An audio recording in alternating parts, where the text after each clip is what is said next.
that the American people and members of Congress have invested tremendously in, not just for the last couple of years and the last 10, 11, $12 billion in Constellation, but for 50 years, in fact. So can you please talk, General Bolden, about who was consulted, how you went about this decision, who did you reach out to, who did you bring in to make a radical decision like this to terminate our United States human spaceflight program? Madam Congresswoman, I can explain that I brought in all of my senior leaders. From the time that I became the administrator, we had strategic planning meetings dealing with the fact that I was going to have to make a recommendation to the President. So we met for months to formulate a position that I took. I consulted with the President, and as far as what the discussion was, again, I have to go back to the fact that it's all pre-decisional, and I'm not at liberty to share that. But I played an integral part in the decision that the President made, and once that decision was made, then the budget became mine. So this is my program.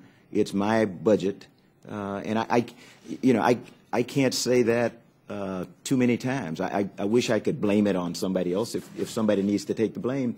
But I played an integral part in the iterative process that arrived at the President's decision on where we're going. And I do agree with it. Well, Mr. Chairman, General Bolden, certainly we understand as NASA administrator that this is your plan. I'm trying to make sure that that everyone understands that, at least speaking for myself, that I very much want to see NASA successful and I want to see the President successful. But that means the United States of America to be successful. And proposing a decimation of the most exciting project or program that the United States does without consulting with members, without talking to the defense industry, without really building a coalition to make such a radical shift is hard to stomach. And it's just something that we're going to have to work through because there's deep, deep concern among the subcommittee members, Democrats and Republicans. I mean, this is a very strong bipartisan concern that we have with what was proposed by the President.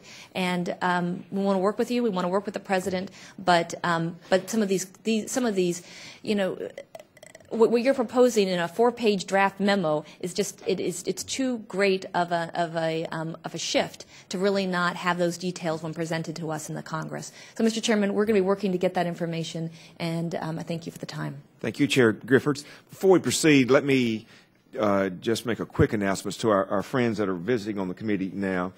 Our rules require that we always try to alternate back and forth, but since there are more on the majority side here, they need to go through first, and then we will be happy to let you participate any way you would like.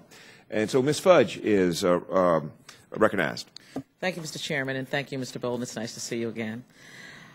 Mr. Bolden, just in my opinion, the lack of a clear mission with goals and milestones fails to not only inspire the current NASA workforce, but also fails to inspire the future generation of scientists and astronauts, something that is so critical at this point in American history.